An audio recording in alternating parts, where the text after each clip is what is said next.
Bonjour et bienvenue dans ce plateau spécial. Nous parlons aujourd'hui de la prolifération des associations avant les grands événements tels que les élections présidentielles qui justement sont à venir en République gabonaise. Et pour aborder justement ce sujet, nous avons ici sur ce plateau avec moi le docteur Axel Nguema Edou. Vous êtes sociologue, bonjour. Bonjour. Et avec vous, Madame Karina Ngolé, vous êtes consultante politique, citoyenne engagée. Bonjour à vous. Bonjour. Vous allez bien? Je vais très bien. D'accord. On va aller de plein pied. Est-ce qu'on peut dire que M. Nguema Edou, que c'est un héritage, peut-être que c'est quelque chose de culturel qu'on a au Gabon, du fait qu'il y a toujours, en période électorale, en période, on va dire, sensible, la prolifération de ce genre de regroupement de personnes? Alors, il faut dire effectivement que depuis que nous connaissons un peu le pluralisme, le multipartisme, donc les joutes électorales, nous avons fortement constaté qu'en période électorale, nous voyons très clairement des acteurs naître et la plupart de ces acteurs naissent autour justement d'organisations, notamment des organisations de type association. Donc du coup, ce n'est pas un phénomène nouveau et on dirait très simplement que c'est le fait effectivement du champ politique. Vous savez que dans un champ, il y a des acteurs et tous les acteurs tentent de se légitimer. Et par cette tentative de légitimation, ils essaient de trouver des stratégies qui font en sorte que ces personnes puissent effectivement sortir du lot de ce combat à l'intérieur du champ. D'accord. Madame Ngolé, est-ce qu'on devrait voir ça comme quelque chose de négatif ou de positif? De négatif. Pourquoi? Je m'explique. Allez-y. Une association, c'est un regroupement de personnes qui partagent une vision et une idéologie et qui doit être bien structurée et avoir un canevas bien précis. Mais là, nous parlons des associations qui sont parfois des satellites, des relais, qui ne naissent que pendant la période électorale et qui viennent avec la manipulation, avec une image... Est-ce qu'on est sûr qu'il y a manipulation? Oui, il y a manipulation. Pour ça, il faut le prouver. Oui, je suis pauvre. Allez-y. Bon, laissez aller jusqu'au fond de mon argumentaire. Oui, oui. Voyez-vous, une association qui naît juste pendant la période électorale vient avec un message de soutien... Vous pouvez me regarder, c'est Voilà. mieux qu'on puisse échanger, vous et moi, oui. De soutien par rapport à un point de vue bien donné. Et donc, on peut dire que c'est un éléphant blanc. Pourquoi? Parce que les associations participent à la société. Les associations font partie de la société civile qui est comment on appelle ça, qui est un baromètre de la citoyenneté d'un État. Mais alors, vous voyez ici ces associations qui naissent seulement pour la période électorale. Et donc, vous voyez que les associations qui sont là pour défendre et pour mettre en place le check and balance par rapport à les programmes que prennent le gouvernement et qui devaient être des avocats. Comme un pouvoir, comme un quatrième pouvoir? Oui, c'est un pouvoir. Les associations font partie de la société civile. D'accord. C'est un pouvoir parce qu'ils viennent en un mot être là pour réguler, pour dire au gouvernement, vous nous avez dit que vous nous amènerez un agenda rouge. Il n'y a pas l'agenda rouge. Par exemple, le peuple n'attend pas un agenda rouge. Le peuple attend un téléphone. Mais maintenant, si ces associations naissent juste pour les élections, pour dire qu'elles vont être là comme des poches pour remplir, il faut même dans le business mania politique, bon, vous faites un meeting là-bas, moi j'ai tant d'associations que je gère, que j'ai créées, vous me donnez tant et je remplis votre stade, votre événement. Je dis cela a contribué à la paupérisation de la politique citoyenne. Si vous me laissez chuter, je veux chuter s'il vous plaît. Une association, ce n'est pas l'image qu'on a aujourd'hui. L'association est une entité parce que c'est le vécu du citoyen. Nous devons avoir ce qu'on appelle la politique citoyenne, l'engagement. Mais malheureusement, aujourd'hui, c'est perverti. Et vous voyez, ces associations, ce sont des morts-nés. D'accord, on va laisser monsieur Edou Nguema s'exprimer. Donc, on a vu Madame Ngolé qui est passionnée par rapport à cela.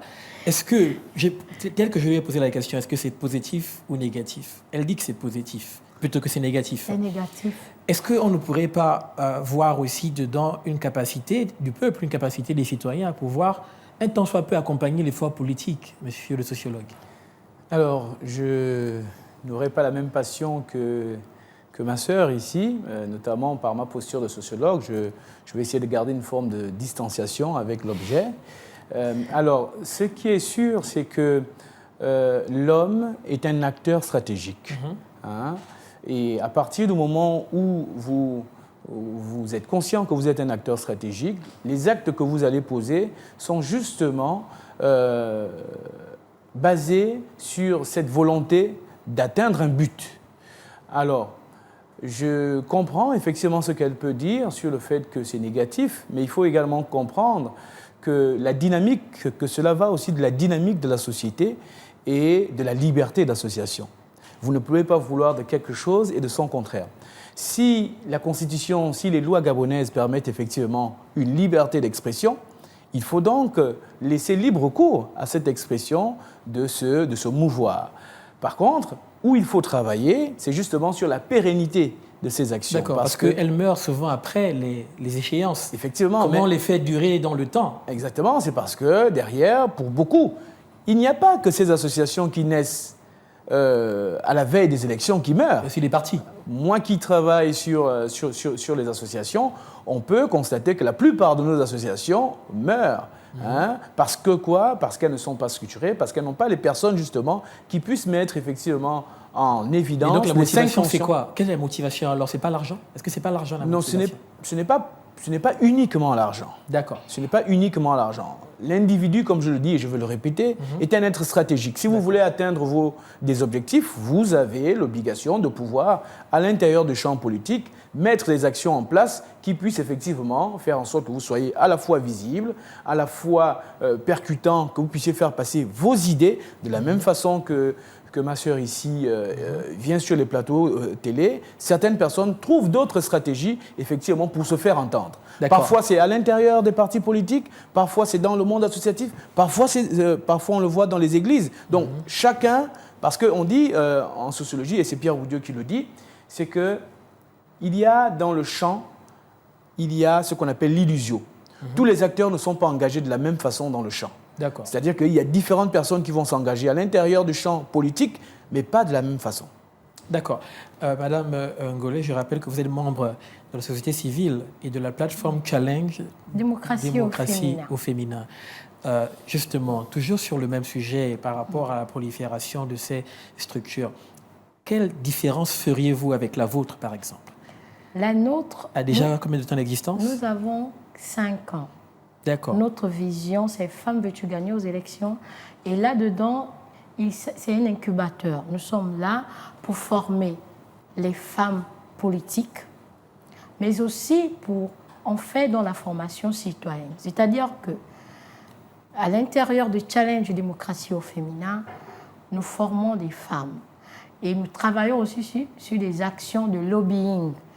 Parce que, donc vous n'êtes pas impliqué dans ce qui se passe dans la politique, vous n'êtes pas sollicité par les partis politiques. Je vous ai dit que nous formons. C'est-à-dire qu'il y a des partis politiques, par exemple, qui disent que dans leur structure, les femmes ont du mal à s'engager parce qu'elles ont peur. Il y a le blocus féminin, masculin, il y a les violences... le plafond de verre. Voilà, c'est un peu compliqué. Donc ils font recours à nous pour dire il faut motiver, il faut le partage d'expérience, le lobbying et vulgariser la bagatelle du texte. Mais qu'est-ce qui fait que vous puissiez durer dans le temps et que les autres puissent, vous, 5 ans déjà, les autres quelques mois à peine? C'est ce que je disais. Il faut mettre en place une politique associative réelle. Il ne faut pas faire de la politique du grillon. Qu'est-ce que moi j'appelle la politique du grillon? On va créer une association rien que pour la circonstance électorale présidentielle. On va faire du bruit. Après, les tam-tams vont se taire. Mais non, il faut créer une association avec une vision à long, moyen, court terme. Et il faut aussi reconnaître que l'association, comment elle fonctionne, il faut donner l'éducation citoyenne aux Gabonais. Lorsque je m'engage en association, il faut que moi je participe. Qu'est-ce que je peux apporter à l'association? D'accord. Ce n'est pas seulement dire que bon, on crée l'association et par exemple, je vais aller voir le docteur ici en sociologie, ce sera lui le parrain.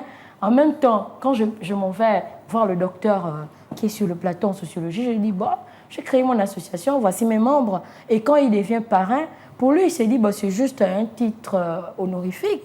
Mais après, derrière, il découvre subitement, pendant une déclaration de presse, que non, en fait, c'est le parrain, celui qui devait tout faire. Financer toutes ces choses-là. Et que désormais, là où on va, tout dépend de lui. Docteur Nguema, excusez-moi. C'est déjà mort-né. Oui, docteur Nguema. C'est déjà mort-né. Rapidement, je voulais justement, quand je l'écoute parler, j'ai l'impression que le culte de la personnalité aussi a quelque chose à voir là-dedans. Lorsqu'on pense à la Croix-Rouge, on ne se rappelle même pas qui a créé la Croix-Rouge. Lorsqu'on pense au SAMU social, on ne sait pas.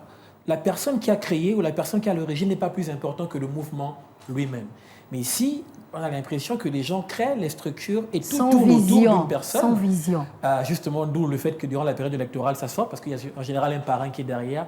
Est-ce que c'est quelque chose qui pourrait s'arrêter bientôt ou alors on va devoir encore avancer avec? Alors, je partage le point sur la sensibilisation, sur l'éducation. Nous sommes une jeune nation, une jeune nation qui est passée effectivement par plusieurs décennies de parti unique.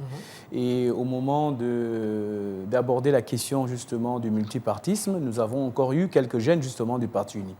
Nous avons effectivement cette personnification de l'État. Et au-delà même de l'État, nous avons jusqu'aux plus petites structures, c'est-à-dire que lorsque vous créez une association, pour la plupart, on dit l'association de X ou d'Y.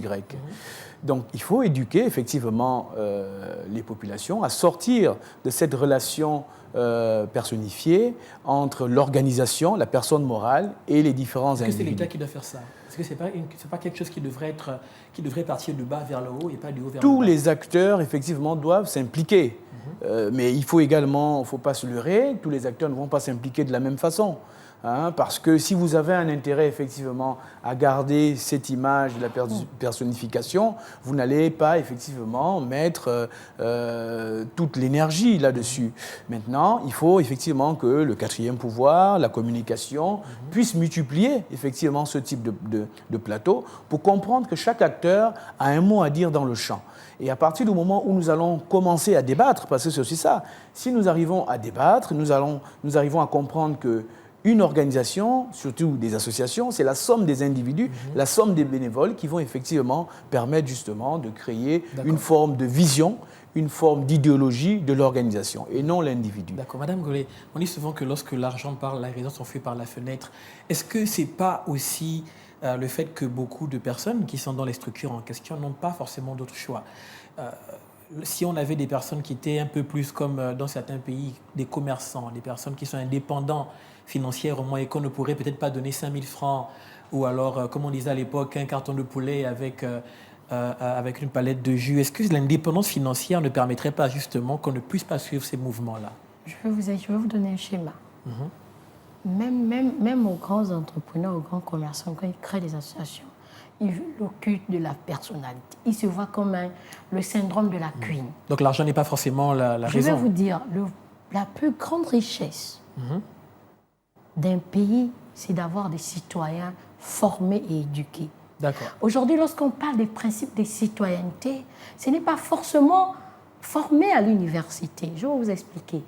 Vous arrivez par exemple dans un village, dans mon bas-fond de mon Lolo-Wanya, dans mon Ibunji, vous décidez de créer une association. Par exemple, vous dire que moi j'ai créé mon association parce que nous devons avoir un bien-être. Vous donnez le canevas et vous dites on s'assoit, on se retrouve.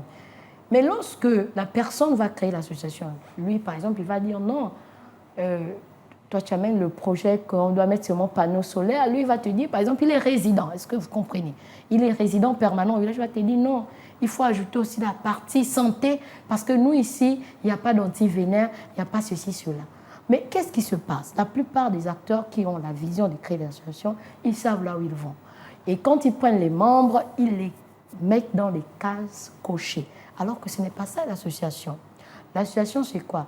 Je peux créer une association. Est-ce qu'il y a une définition universelle de l'association? Est-ce qu'on ne peut pas le faire? Les Africains pouvaient le faire avant que les Blancs n'arrivent avec leur définition. Mais il y avait des associations. Mais justement, donc est-ce qu'on a défini forcément... Vous prenez les rites initiatiques. Justement. Pourquoi ils fonctionnent, ces rites d'initiation? Justement. C'est parce que ce sont des groupements structurés avec des bases. Pourquoi ça perdure? Oui. Pourquoi? Même si tel n'est pas là, on sait que à telle strate, il y a ça, on doit faire ça, on doit participer.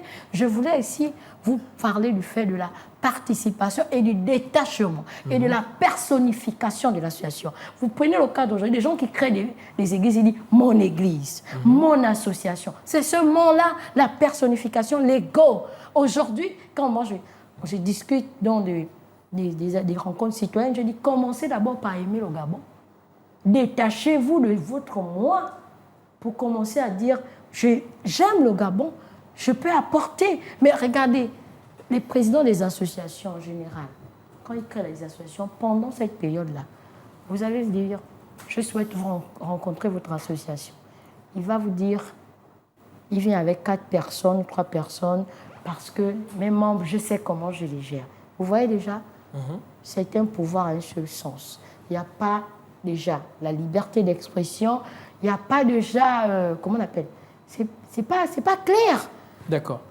Oui, monsieur. Oui, docteur, j'ai voulu rebondir et cela est intéressant lorsqu'elle aborde la question des églises et que la personnification justement de l'individu se retrouve aussi au niveau des églises. Ça voudrait dire que le problème n'est pas seulement au niveau des associations qui veulent se lancer au niveau de la sphère politique. C'est un problème plus général et que, je le répète, nous sommes une jeune nation avec effectivement une éducation qui était tronquée, qui était liée à cette personnification, où les gens effectivement voulaient durer au sein de certains appareils. Aujourd'hui, nous avons la chance, effectivement, de rentrer dans une nouvelle ère et donc d'accentuer le nouveau Gabonais que nous voulons mettre en place. Et donc, c'est à partir de cet instant qu'il ne faut pas condamner les associations, il faut plutôt éduquer ces associations-là à soutenir leurs idéologies, leurs valeurs pour se pérenniser. Justement, pour qu'on arrive plus effectivement, pour qu'on n'arrive plus à ce constat de cette mort, de ces morts-nés après une joute électorale. D'accord, donc malheureusement, nous sommes arrivés au terme de cette émission. Bien sûr, nous aurons l'occasion de pouvoir aller en profondeur, de parler de ça dans les jours qui viennent, dans les semaines qui viennent, parce qu'il est important que le peuple soit justement éduqué par rapport à ce genre de période et à comment il est important que ce soit une affaire d'idéologie et pas forcément de culte de la personnalité. Je rappelle donc que vous êtes Madame Karina Ngolé, vous êtes consultante politique et membre de la plateforme Challenge Démocratie au féminin. Merci d'avoir été avec nous. Vous êtes Monsieur Dr Axel Nguema Edou, vous êtes sociologue. En espérant vous revoir très bientôt sur notre plateau. Merci. C'est nous qui vous remercions. D'accord. Merci aussi à vous d'avoir été avec nous sur ce plateau spécial. Restez connectés sur les antennes de Gabon 24. À très bientôt.